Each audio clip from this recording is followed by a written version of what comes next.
Saida, how do you do, ladies and gentlemen? I have just returned from a visit to Egypt and Palestine.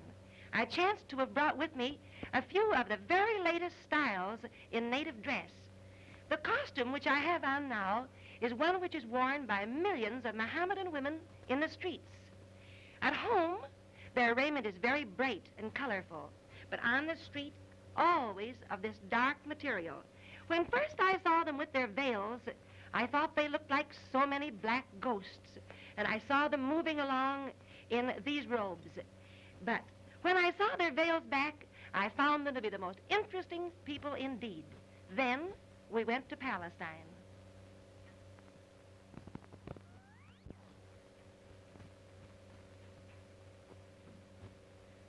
Saida, how do you do, ladies and gentlemen? I have just returned from Egypt and Palestine on our visit to the Holy Land, and I chanced to have brought with me a few of the robes of the latest vogue now being worn on the streets there. The costume which I now have on is one which is worn by millions of Mohammedan women in that land of the mosque and the minaret. When first I saw them with their veils over their faces, I thought they looked like so many black ghosts. But later, when I visited them in their homes and saw their veils back, I found them to be the most interesting women indeed. Then we visited Palestine.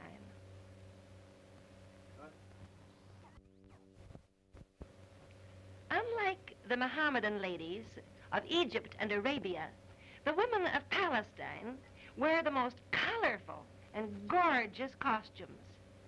The costume which I have on at the moment is the costume of Bethlehem and of the Bethlehemite ladies. While in Jerusalem recently, having the great privilege of visiting, we have just returned from our tour of Bible lands, Arabia, Egypt, and Palestine. The modern woman will surely be interested in one of the many costumes which I have brought with me from the Holy Land.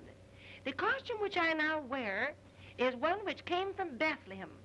Doubtless a similar costume has been worn through the centuries, even since the time of the mother of our Lord.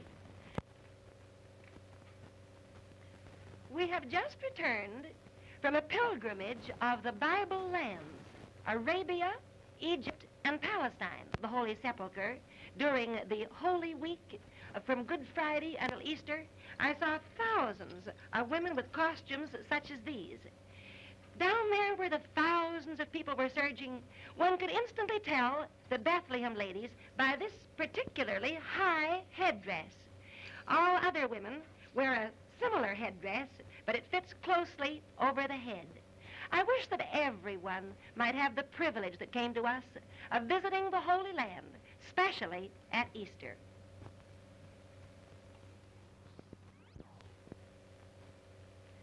Unlike the Mohammedan ladies of Egypt and Arabia, the women of Palestine, particularly of Bethlehem, wear the most gorgeous and colorful costumes. The one which I happen to have on at the moment is a Bethlehem costume, such as has been worn there through the centuries, even before the time of the mother of our Lord.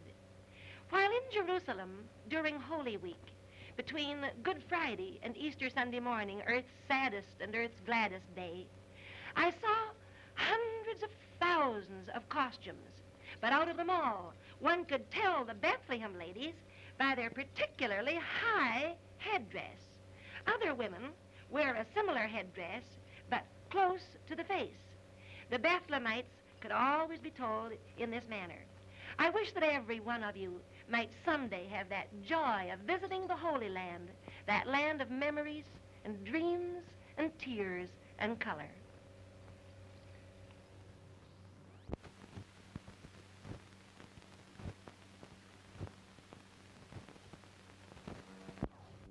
Oh, we had a wonderful trip to the Holy Land, and I shall never forget it. In Jerusalem, there were hundreds of thousands of pilgrims. Many of them had walked hundreds of miles and with bleeding feet.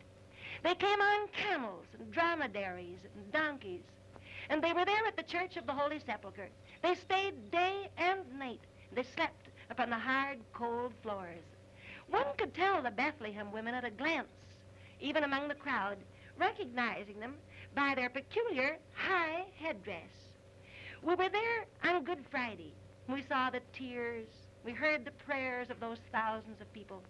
We saw them carry in a carpet filled with rose petals, bespeaking the broken body of our Lord, the Rose of Sharon. We were there on Easter Sunday morning. We saw the Holy Sepulchre. The people were waiting for what they called the Holy Fire. Then it came, those great floods of fire from the openings in the sepulchre, and the people lighted their candles, tens and tens of thousands of candles. Oh, how they sang, and they laughed, and they rejoiced, and the whole place was just filled with floods of flame. I can only wish for you all that someday there may come to you the great privilege of visiting Jerusalem on Easter Day.